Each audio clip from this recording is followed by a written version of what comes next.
prognosis, because you have to counsel your patient. You have to counsel your patient about your prognosis of your patient. You have to counsel the attendance of the patient. So if your patient is cardiogenic shock sorry, with ST elevation MI,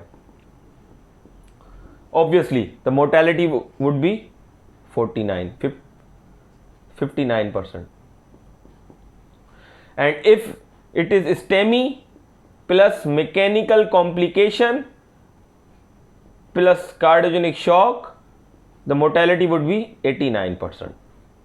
So look at the mortalities, look at the numbers are actually very high, very high. So cardiogenic shock has not a good prognostic factor. The patient who is in cardiogenic shock, you have to counsel the attendance of your patient about the poor prognosis. But what are other factors on which you can say that this patient would have a poor prognosis with the cardiogenic shock? So the poor prognostic factors are those are the same prognostic factors which was in mechanical complications such as the ventricular septal rupture and free wall rupture. So those were what? Those were prior infarct.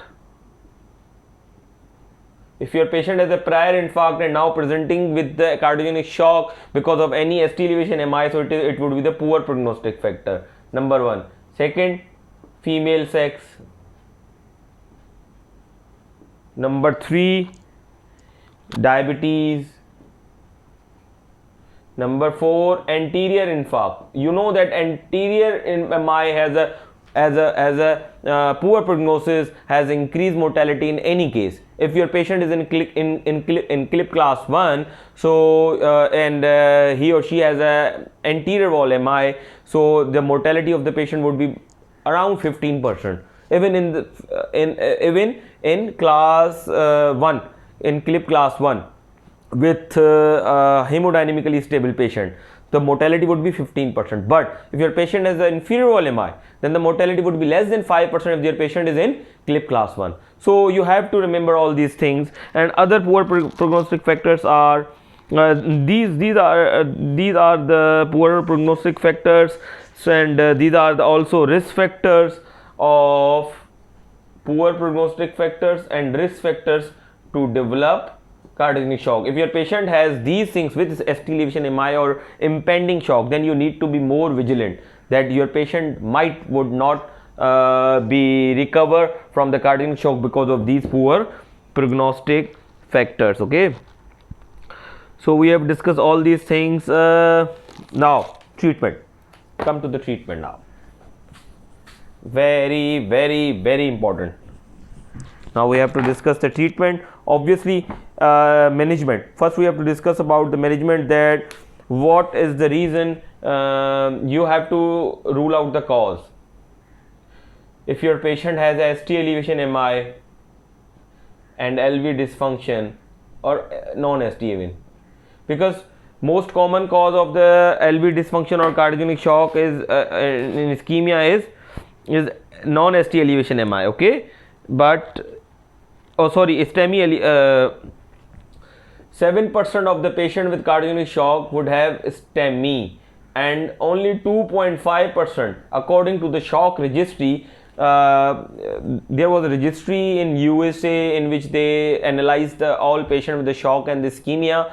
What they saw that the 7% of the patient with the STEMI went into the shock, cardiogenic shock, and only 2.5% of the non-STEMI went into the cardiogenic shock. So actually, but keep remember one thing, that non-STEMI patients can go into the cardiogenic shock, and these patients would be obviously with the poor prognostic factor, because non-STEMI is more common in diabetic patient, elderly patient, and with prior infarcts. That's why the non-STEMI patients would have a poor prognosis, but the STEMI patient would have a good prognosis. So you have to look for the cause for the management of cardiogenic shock. In the management of cardiogenic shock, you have to look for the STEMI or the non-STEMI. You have to treat accordingly. If your patient is cardiogenic shock with STEMI, you need to put efforts to reperfuse it, ASAP. because until and unless you will not reperfuse the patient with the STEMI, you will not get your patients out from the cardiogenic shock. That's why you have to reperfuse, and that would be the remain same. You have to obviously load the patients with all anticoagulations and antiplatelet therapies. So we are not discussing here because we have already discussed this in the STEMI chapter. That's just you have to remember that you have to treat accordingly. The initial management of the treatment of the STEMI and the non-STEMI or any other cause would be same. Now you have to do one thing more here. In the stable patient, you were not going for the transthoracic or the CXR. You have to go for the CXR plus transthoracic echo. In the transthoracic echo, you have to rule out the mechanical complications and other mechanical complications such as VSR, free wall rupture or other things, because in transthoracic echo you will also check the extent of MI, that how much valves and how much things are worsened in your patient with the cardiogenic shock and why your patient would have gone into the cardiogenic shock. So you have to actually rule out the other causes of the cardiogenic shock with the transthoracic echo. So transthoracic echo is class 1 indication, the patient of cardiogenic shock with ischemia, with the STEMI, but the stable patients there is no need of doing the echo in your stable patient with the ST elevation MI. Now one thing more we gonna discuss here about the management, that obviously after and one thing more, in the STEMI patients with cardiogenic shock you need to give the preference to reperfusion the primary PCI, but not fibrinolysis. Fibrinolysis would be contraindicated in your patient with the cardiogenic shock because it would further worsen your cardiogenic shock. And one thing more I want to discuss here, if your patient and the time period in which your patient would develop the cardiogenic shock with STEMI or any other ischemia, that is actually 24 hours. Within 24 hours your patient would develop the cardiogenic shock because of the STEMI or non-STEMI or because of any ischemic event, but after that it would probably because of any other complication of the STEMI or the non-STEMI, but it would not be because of the ischemia. Okay, so that is again very much important thing to remember in your management, because if you are treating the ischemia after 24 hours, that is a bad thing because you need to rule out the other causes of this cardiogenic shock. Now the important thing here which we gonna discuss, that yes, if your patient is a status post primary PCI and your patient has gone into cardiogenic shock after post PCI, then it is before going for the relook you have to check the axis side. Okay, you have to check the axis side such as a femoral, because might your patient would be in shock because of the occult bleeding into the peritoneum or from the axis side. So don't rush your patient, or don't rush for the relook in your patient with the cardiogenic shock in status post any intervention, because you need to rule out the axis sites, because you have to give the blood thinners, the bulk of the blood thinners. You have to give the antiplatelets and the anticoagulant therapies and the IV antiplatelets such as peximab, GP2P3. There are a lot of things which we actually do give our patients in the primary PCI. That's why it is important to look for the axis side to rule out the bleed, and then if you after doing that, then you can safely go for the stent thrombosis, and then you can. But this is actually this approach is actually important, which your professors and the seniors ask you about it. So that's why remember that after intervention, if your patient is going into the shock, then you need to rule out the axis side or the occult bleeding. What else you can do with your patients? Obviously then you have to go for the mechanical circulatory devices, circulatory devices or support, MCS. Okay, in MCS you have few options. First of all is IABP. We've discussed here about IABP now, that what is intra-aortic balloon pump, what it does, and what are the contraindication to put the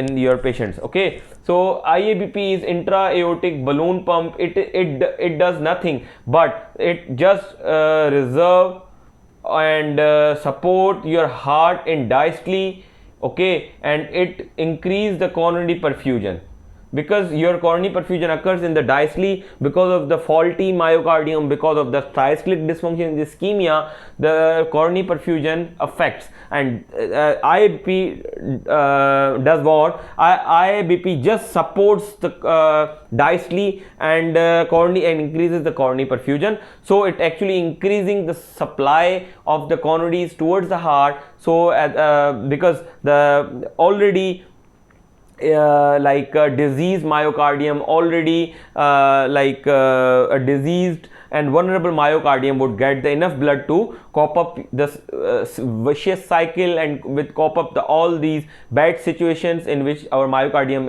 is because of the ischemia or anything else. Okay, so it does nothing but supports only diastole. Second thing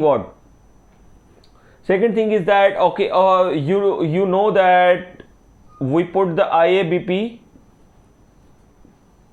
in peripheries into the aorta. There is a balloon which actually inflate in diastole. When it inflates in diastole, it actually increases the perfusion in heart, in coronaries. Okay, so this is the intra-aortic balloon pump. You have to place the balloon into the aorta from femoral approach, and it actually inflates into the in diastole to supports the coronary perfusion and okay. So what would be the contraindication? And the contraindication of placing the IABP is peripheral arterial disease, obviously, because you cannot place the IABP with the peripheral arterial disease. Might your aorta would have a bad atherosclerotic disease, and putting the balloon or in aorta, when balloon will infiltrate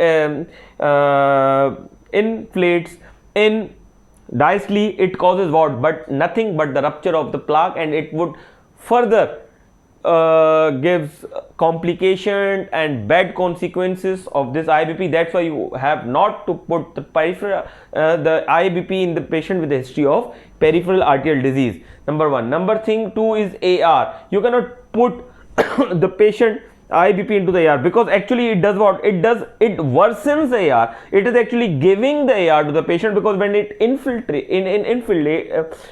into the diastole, it causes what? It causes the backflow to the aorta into the coronaries. When there would be AR, it would increases the LVDP, and it would increases the what? Acute pulmonary edema, and it would worsens the cardiac shock. That's why you will not do the IABP into the AR. And the third but not the least is aortic dissection. Obviously you know that when it inflates into the diastole in the in the aorta, then the dissection flap would get increased. That's why it is contraindicated to put the IABP in peripheral arterial disease, AR in the aortic dissection. Now one thing more I want to discuss here, that it is contraindicated, or it is suggested, not to put IABP routinely. According to the shock trial, in those patients who were giving the IABP routinely with the cardiogenic shock has had no mortality benefit. So yes, if your patient are refractory to cardiogenic shock if your patient are refractory to pharmacological support, then you have to do the mechanical support. Otherwise there is no need to go doing the mechanical support if you haven't given the pharmacological support to your patient. And after that we will discuss about the pharmacological support. So okay, so routine use of IABP is class 3, but despite of the situation and the condition of shock in your patient remain persistent despite of giving pharmacological therapy, then IABP is class 2A. With pharmacological therapy is class 2A and routine is class 2B, or I think class 3, but it is suggested not to put the routine IABP according to the shock registry. The other two devices we have is Impella it is actually a device which we put through minimal invasive surgeries in your heart to unload the aorta, because actually in cardiogenic shock you have to unload the LV, you have to decrease the load from LV, and you have to shift the blood without putting more load on the LV from LV to aorta. So actually you have to put the impella by minimal invasive strategy, in which you have to unload the LV in the aorta, and you have to create a bypass from LV into the aorta by giving shunt or giving a device which is known as an impella. Okay, and we don't use this here in Pakistan because obviously this is a very costly device, and these devices are only used as a bridge to therapy. You have to bridge the patient, just those patients who are waiting for their therapy or waiting for their complete perfusion. Second thing, we have a tandem heart. Tandem heart is nothing but it is a sort of a peripheral heart. What it does, you have to create a bypass circulation in the heart. Okay, you have to create a bypass circulation. You have to unload the LV through femoral artery into the LA. Okay, so what you do just get the blood from femoral artery, unloading the blood from femoral artery, and just support and just give blood directly to the LA. So actually by doing this you are giving nothing, you are doing nothing, but you are just getting the blood from the systemic arteries and just getting back into the LA. So heart has not to do more work to get the blood from the system actually. Okay, so it's a tandem heart. These are actually the things which you can use, but the frequently and the most commonly used the device which we use here in Pakistan is IABP, intra-aortic balloon pump. Okay, and there are a lot of trials which actually none of them shows the mortality benefit in the cardiogenic shock by putting these devices. Another thing which we have, ECMO, extracorporeal membrane oxygenation. It has various modes, veno, arterial, arterio-arterial, veno, venous. Okay, so the veno-arterial mode is actually the mode of the cardiogenic shock. You can use the ECMO as well in the cardiogenic shock with the veno-arterial mode to unload the LV and to decrease the load of LV in the cardiogenic shock. So what else here we have? Pharmacological therapy now. Now in pharmacological therapy, in pharmacological support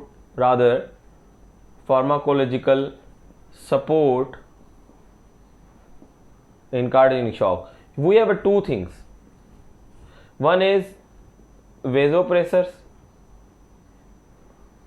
Vasopressors are those which actually increase the constriction in the peripheries. Okay, no doubt it further decreases the perfusion in the periphery, but it increases constriction in peripheries and increasing the cardiac output because when it constricts the periphery, your cardiac output will get increased, and your it actually improves for a time being. It actually improves the cardiac output of your patient. Okay, so in the vasopressor you have two things. One is NORAD and second is dobutamine. Dopamine. But in inotropic support, what is the meaning of inotropic? Inotropic support means increase the contraction of heart. Vasopressor means you are increasing the pressure on the peripheries or the peripheral arteries, but the inotropic means you are compelling the heart to contract despite of decreased oxygenation, despite of decreased perfusion. You are actually increasing the demand. Here you are increasing the demand of the heart and decreasing the further supply of the heart. and here what you are doing, you are actually decreasing the demand, you are increasing the demand because you are increasing the afterload, but you are decreasing, and you are also increasing the supply because you are increasing the cardiac output here. Okay, so vasopressors are better choice in cardiogenic shock because you are increasing the supply. Actually you are not increasing the ischemia here, but you are increasing the ischemia here. In inotropic support we have two things. One is dobutamine,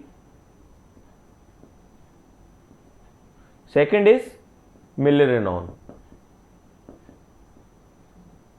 Okay, so the bad thing is with that, it actually increases the ischemia because it decreases the supply and increases the demand, and here it is increasing the supply but it's also increasing the demand, but it also increases what? Supply. So that's the thing. So here the choice of drugs, pharmacological support in cardiac shock is what? Norad and the dopamine. But what does dopamine? Dopamine actually increases the chronotrope because it has a chronotropic competence. It increases the heart rate and increases the arrhythmias.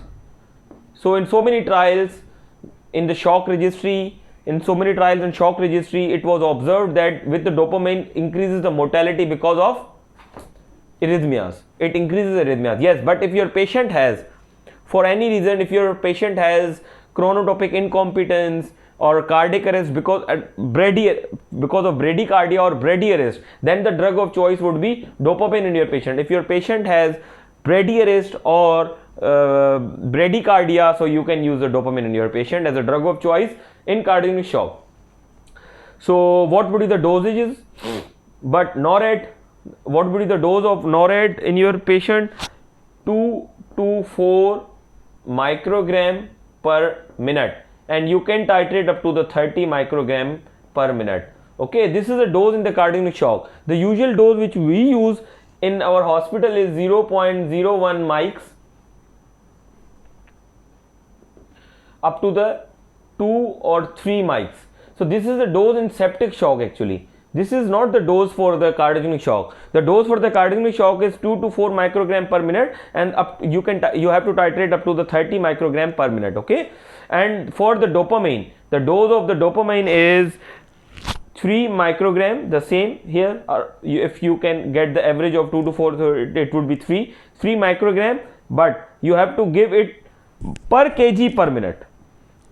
So if your patient has a weight of like 70, then you have to give it the 2100 or around 200 microgram per minute, okay, of the dopamine.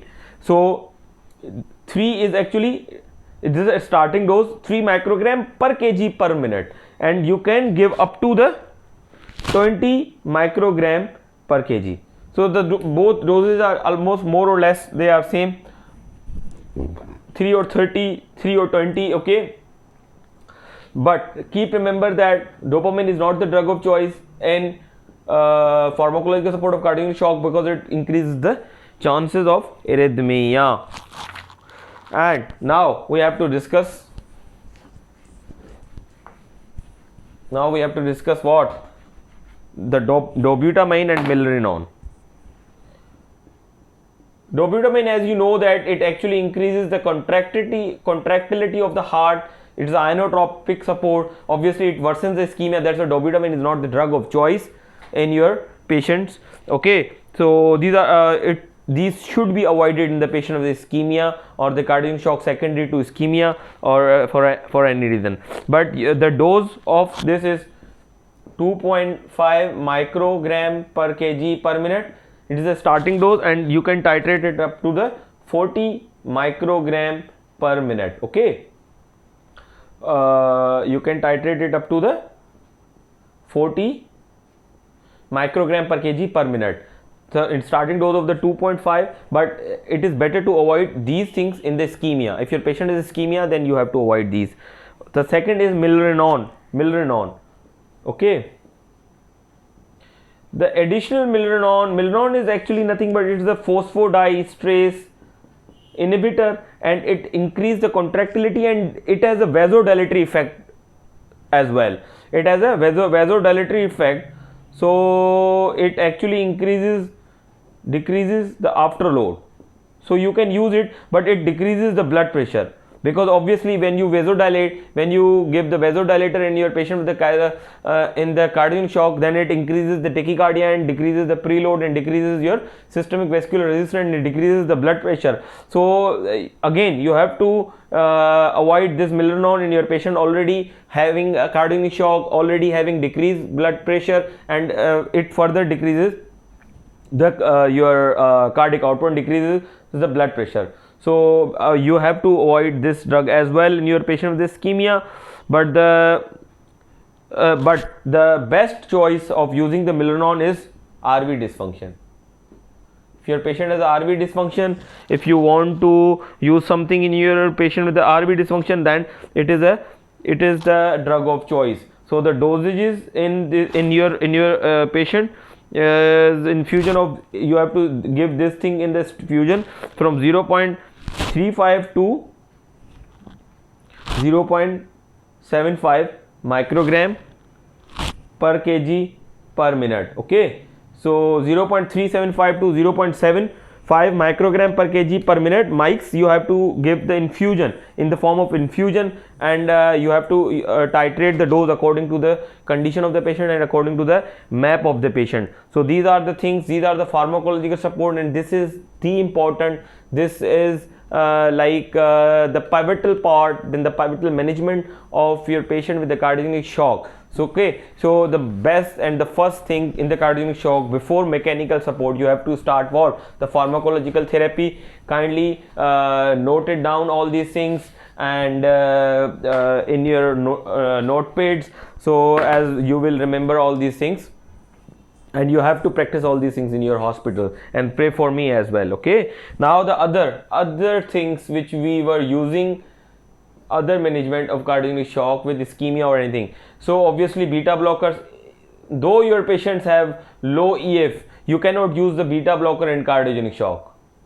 You cannot, you have to wait for the patient, because it further decreases the inotropic surge and further decreases the cardiac output, and it further decreases. So in cardiogenic shock you cannot use the beta blockers, because the compensatory heart rate, which actually maintaining the cardiac output, as we discussed that in cardiac output is stroke volume multiplied by heart rate. If because of any reason the stroke volume has been decreased, so the heart rate maintain the cardiac output. Okay, the increase tachycardia maintains the cardiac output. But if you decreases the heart rate by giving the beta blocker, then actually what you will do, you are doing the bad thing to your patient. You are doing a bad, because you are decreasing the cumulative cardiac output and you are decreasing the compensatory tachycardia, which is actually protective tachycardia, which is actually giving a protective mechanism to your patient with the cardiogenic shock. That's why in cardiogenic shock you cannot you cannot give the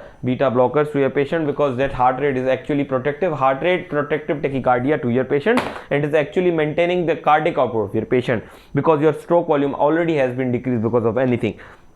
Now second more important thing, you cannot give the vasodilators or venodilator. You cannot give the AC inhibitor, because it further decreases the cardiac output.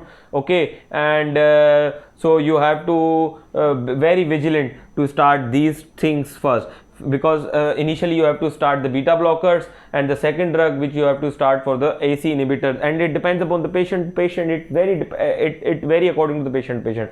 But obviously with the patient of cardiogenic shock, your patient would have a low EF, but you cannot start these two things in your patient with the cardiogenic shock. But as soon as possible your patient would get out of the cardiogenic shock, these drugs should be reinstituted, these drugs should be used, and these drugs should be prescribed to your patient ASAP, within 24 hours of getting out of the cardiogenic shock. But you have to give into the very minute and very little doses, and you have to be very vigilant in your patient with the cardiogenic shock. Obviously the antiplatelets remain same. You have to give the antiplatelet. There are no contraindication of antiplatelet in your patient with cardiogenic shock. If you have done the angioplasty and if your patient have ischemia, and if there is any indication of doing of giving the antiplatelet, and obviously if your patient has done with the has been done with the primary PCI with the DES, and then obviously DAPT is the must for them. So and there is no contraindication of doing the anti-inflammatory in a patient with a cardiogenic shock. But beta blocker, you have to wait for the beta and the ACE inhibitors, and the rest of the drugs remain same. So the other drugs which have actually like beta blocker and the anticoagulation, obviously you have to give the anticoagulation to your patients. Again, there is no contraindication to of anticoagulation as well. If there is an indication of giving the anticoagulation, you have to give the anticoagulation, but you have to hold on the beta blocker and ACE inhibitor for or any vasodilator such as a hydralazine. And the most important thing here, which I actually forgot to discuss with you guys, is nitrates. In shock, you have to use the nitrates, but very vigilantly, very little doses, which actually decreases the afterload.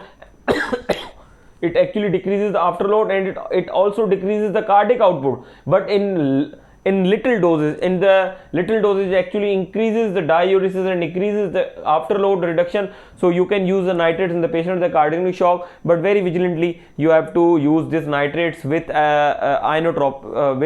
vasopressors, because vasopressor will increase the your constriction and it would decrease the afterload reduction. So you have to use the nitrates very vigilantly, and you cannot use the nitrates in your patient with the very low blood pressure or in the large amount. So these are actually the double-sided sword. It decreases the cardiac output, but it also decreases the afterload reduction. So you have to use very vigilantly this drug with the cardiogenic shock. Okay, so I think I hope that I have make myself very clear today. And this is the cardiogenic shock. We have discussed all these things: the pathophysiology, the mechanism, the causes, and we have discussed the mechanical circulatory device system, or the device support, or the support in your patient with the cardiogenic shock. We have discussed the pharmacological therapy of the cardiogenic shock, and we have discussed, I think I have made myself very clear. So pray for me, please. Subscribe my channel and press the bell button for the future videos, and inshallah very soon we're gonna start the heart failure chapter, and one by one inshallah we will cover all the major portion and the major topics of the cardiology. And pray for your DrNAS, and help me, and press and subscribe the channel, and share my videos with your juniors and your colleagues for the better understanding of the cardiology. Allah Hafiz, take care, Eid Mubarak.